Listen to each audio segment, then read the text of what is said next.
Assalamualaikum warahmatullahi wabarakatuh. Kami dari kelompok 10 yang terdiri dari Reza Setia Ramanda, Muhammad Rojuri, Bagus Widiatmono, Aris Harwanto, Ade Lutfi Firdaus akan menjelaskan atau mempresentasikan uh, tugas kami yang berjudul Perancangan Sistem Informasi Klinik Berbasis Client Server. Pengenalan sekilas. Jadi dokumen ini berisi tentang spesifikasi kebutuhan perangkat lunak atau SKPL untuk software klinik yang kami rancang ini. Terus tujuannya yaitu untuk membantu pihak klinik, maka kami membuatkan sistem aplikasi klinik berbasis client server agar memudahkan pihak klinik ketika melayani dan mempercepat proses-proses yang berada dalam klinik tersebut. Skopnya, aplikasi ini merupakan aplikasi yang berbasis client server, yang dimana aplikasi ini digunakan untuk membantu pihak klinik dalam melayani pasien dan memudahkan pihak klinik dalam menyimpan data pasien, obat, dan juga data dokter yang ada di klinik tersebut. Dari software ini, sistem memiliki kemampuan untuk mengirimkan data pasien yang awalnya diinput di administrasi secara otomatis dapat diakses oleh dokter yang sedang bertugas di ruangannya. Setelah dokter mendiagnosa dan memeriksa pasien, maka dokter dapat menuliskan hasil pemeriksaannya dan resep untuk selanjutnya dikirim secara langsung ke apotek atau bagian obat. Lanjut. Produk perspektif. Agar pihak klinik dapat melayani dan mempercepat proses-proses yang berada di dalam klinik tersebut, maka kami membantu pihak klinik dengan cara membuatkan sistem aplikasi klinik berbasis client server ini.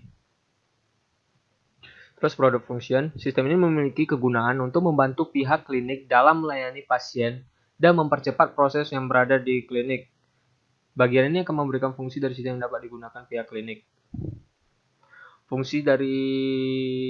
Fungsi-fungsi yang digunakan oleh perangkat lunak ini adalah CRUD data pasien, CRUD data dokter, CRUD data obat, CRUD data pegawai, transaksi dan cetak pembayaran, proses pemeriksaan, dan keluhan. Terus user requirement-nya, kebutuhan fungsional atau user requirement adalah jenis kebutuhan yang berisi proses-proses apa saja yang nantinya dilakukan oleh sistem. Kebutuhan fungsional juga berisi informasi-informasi apa saja yang harus ada dan dihasilkan oleh sistem. Berikut adalah kebutuhan fungsional dari sistem. Informasi klinik yang akan dibuat dan dikembangkan. Yang pertama itu user. 1.1 instalasi program. User harus menginstal program atau aplikasi pada komputer yang telah disediakan. Selanjutnya, 1.2 instruksi penggunaan program. User akan diberikan tutorial atau langkah-langkah dalam mengaplikasikan program. Misalnya langkah CRUD dokter, pasien, obat, petugas atau pegawai, dan lain-lain. Terus, sistem rekrutmen. Sistem rekrutmen atau kebutuhan non-fungsional adalah jenis kebutuhan yang berisi properti yang dimiliki oleh sistem. Yang pertama ada hardware atau perangkat keras, yaitu komputer untuk membuat sistem dan komputer untuk user. Yang kedua, software atau perangkat lunak. Perangkat lunak adalah peralatan maupun bahasa pemrograman yang digunakan dalam pembuatan sistem informasi klinik ini. Antara lain, OS, operating system, Windows 10 32 bit atau 64 bit. Terus NetBeans, MySQL. Poin berikutnya yaitu 3.2 use case diagram. Use case diagram ini menjelaskan tentang apa yang dapat dilakukan user pada sistem. Di sini ada 4 user yaitu admin, petugas apotek, dokter, dan petugas. Sedangkan sistem boundary ini adalah apa yang dilakukan oleh sistem.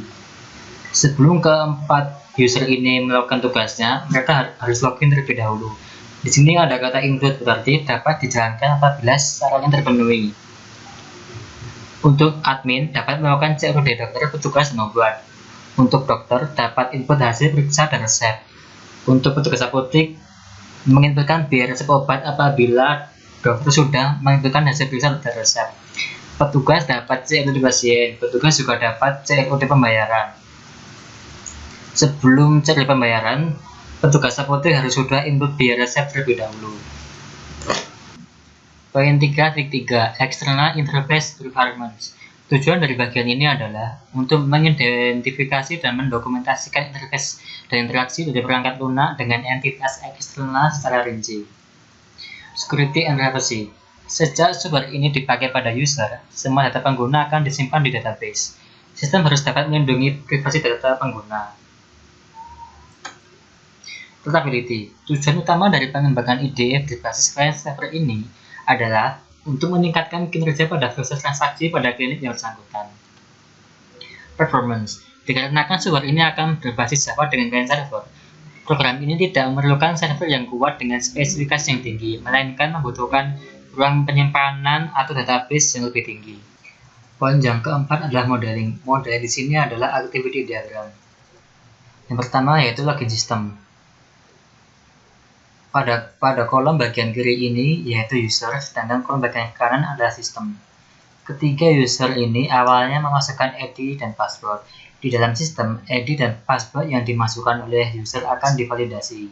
Apabila ID dan password valid, maka akan menampilkan menu utama. Apabila tidak valid, maka akan ditampilkan masukkan ID dan password kembali. Untuk CRUD, yaitu pada usernya memilih data untuk di CRUD. Kemudian di dalam sistem akan ditampilkan data yang dipilih. Apabila CRUD cocok berhasil, maka akan data disimpan. Apabila CRUD tidak berhasil, maka akan ditampilkan data sebelum di CRUD. Yang ketiga sama, keempat juga sama, kelima sama, keenam sama, ketujuh juga. Untuk yang 8, input biaya resep dan obat. Awalnya, petugas apotek memasukkan kode pasien, kemudian di dalam sistem akan menampilkan data rekam medis dan resep. Apabila kode pasien sesuai, maka akan ditampilkan form untuk memasukkan resep obat yang dibutuhkan. Kemudian, petugas apotek menginputkan data obat, dan sistem akan menyimpan data obat yang diinputkan. Poin 4.2 Task diagram.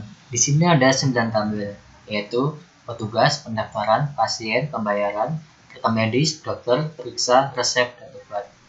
Angka 1 bintang 0 di sini artinya satu pasien wajib melakukan satu pendaftaran dan satu petugas wajib melayani satu pendaftaran maupun lebih. Lebih di sini disebutkan dengan bintang. Dan satu pasien boleh tidak melakukan pemeriksaan dan boleh tidak memiliki rekam medis. Boleh tidak ini disebutkan dengan angka 0. Apabila satu pasien melakukan satu pemeriksaan, maka satu dokter wajib melakukan atau melayani pemeriksaan sebanyak satu ataupun lebih. Dan di setiap pemeriksaan boleh tidak memiliki resep. Dan di satu resep boleh tidak memiliki obat. Dan satu pasien wajib melakukan pembayaran. Dan satu petugas melayani satu pendaftaran dan pembayaran maupun lebih. Poin 4.3 Sequence diagram. Yang pertama, memasukkan ID. Di sini ada user, ada boundary, ada controller, ada entity. Langkah awalnya, user memasukkan ID pada menu login. Kemudian pada menu login ada fungsi proses validasi di proses validasi akun. Kemudian proses validasi akun memanggil pada boundary login berupa get ID. Apabila get ID cocok, maka akan memanggil fungsi tampilkan menu pada menu utama. Apabila ID salah, maka akan ditampilkan fungsi tampilkan login. Apabila berulang kali salah, maka akan ditampilkan fungsi blokir account. Yang kedua yaitu data pasien. Langkah awalnya, user memilih menu pasien pada menu utama. Kemudian pada menu utama, memanggil fungsi tampilkan pasien. Pada menu pasien, user dapat create, read, update, delete pasien pada proses olah data pada pasien.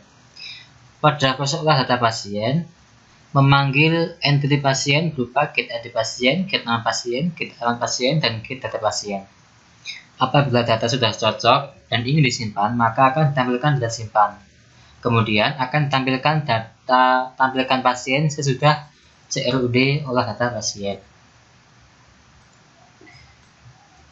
Untuk olah data dokter sama dengan pasien, olah data obat juga sama, olah data resep sama juga, olah data hasil periksa. Olah data hasil periksa awalnya user memilih menu pemeriksaan pada menu utama. Kemudian pada menu utama memanggil fungsi tampilkan pemeriksaan. Pada menu pemeriksaan, user dapat create update pemeriksaan dan di proses update periksa memanggil entity berupa pasien, dokter, periksa, dan resep.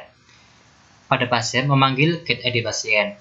Pada dokter memanggil get ID dokter. Pada periksa get periksaan, get ID periksa, dan get nama penyakit. Kemudian di entity resep memanggil get resep. Apabila data yang dimasukkan benar atau sudah benar, maka akan ditampilkan data disimpan.